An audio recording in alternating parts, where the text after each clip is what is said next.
Hello বন্ধুরা, welcome back to my channel. অনেক দিন হয়ে গেছে তোমাদের সাথে কোনো রান্নার ভিডিও শেয়ার করা হয় না, আর গরমের জন্য কোনো রান্নাও করি না ভালো মন্দ, সেই কারণে।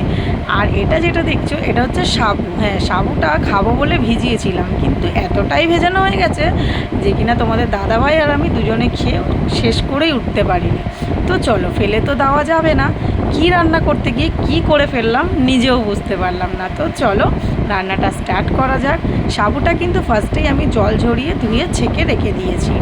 দেওয়ার পরে এখানটায় দিয়ে দিয়েছি আমি একটু পেঁয়াজ কুচি, ভালো করে পেঁয়াজটাকে ভেজে নেব।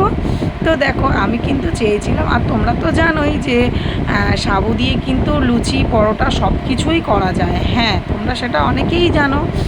সাবুটা মানে কাঁচা অবস্থায় আর কি গুঁড়ো করে নিয়ে করা যায়।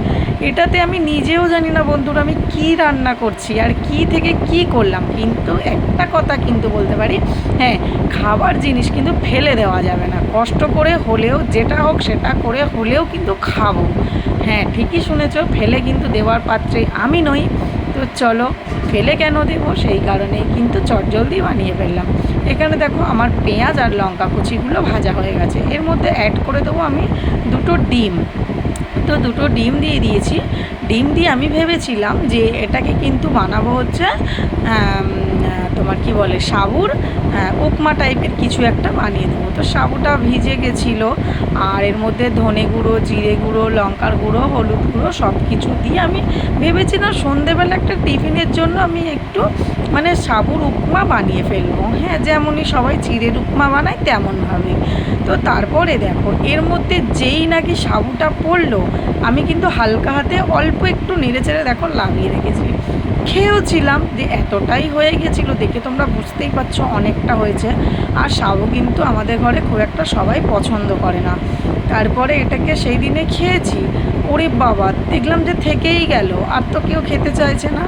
তারপরে কি করলাম, এটাকে আমি রেখে দিয়েছিলাম, রেখে দিয়ে দেখো আমি ভালো করে এটাকে পেস্ট করে নিচ্ছি।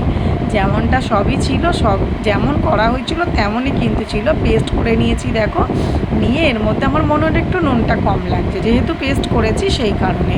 তারপরে এটাকে ভালো করে ফেটিয়ে দেখো আমি এখন কি তৈরি করছি, দেখতেই পাচ্ছ। মানে একটা সাবু দিয়ে আমি কত রকম খাবার খেলাম। প্রথমে তো সাবু ভেজানো খেয়েছি, তারপরে তো সাবুর উপমা করে খেয়ে নিলাম, তারপরে আবার সাবুর রুটি করে খাচ্ছেন। এত সুন্দর ফুলছিল কি বলবো, বেশ ভালো লেগেছিলো, যেহেতু ডিম ফিম সব কিছু দিয়েছিলাম, তো সেই জন্য। কেমন হয়েছে জানিও, টাটা।